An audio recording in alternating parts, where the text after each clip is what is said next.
welcome to Science Nuts. I'm Sean Chamberlain, and in this video I'm going to talk about latent heat, which is also known as hidden heat.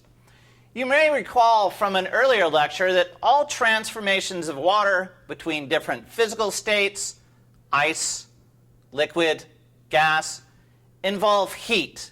We either have to add heat, in the case of converting solid water to liquid water, or we have to remove heat in the case of creating ice from liquid water.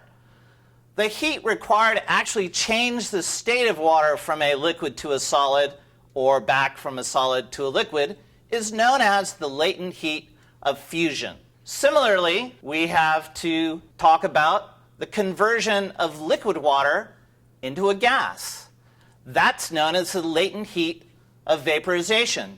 So the heat that we add to liquid water to turn it into water vapor, or the heat that we remove from a gas, from water vapor, to create liquid water is called the latent heat of vaporization. When we talk about these transformations from ice to liquid, or liquid to gas, or back, in other words, from a solid to a liquid, or from a liquid to a gas, we have to remember that we don't change the temperature. So if we have a thermometer in a beaker of ice, the temperature won't change until all that ice melts.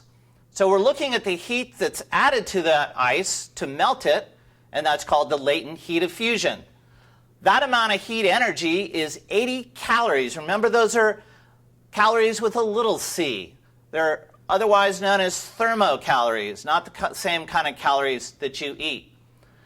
Similarly, at the other end of the temperature scale, the latent heat of vaporization involves adding energy to convert that liquid water into a gas. And because water likes to hang out with itself and hold on to itself, it takes a lot of energy to turn that liquid water into gas. In fact, the latent heat of vaporization is 540 calories.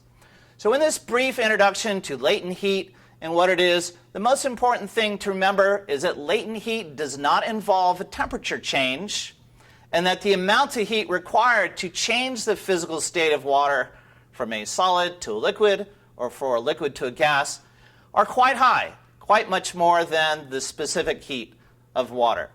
I hope you understand about latent heat, and if not, just give me a buzz on email. Thank you for watching Science Nuts.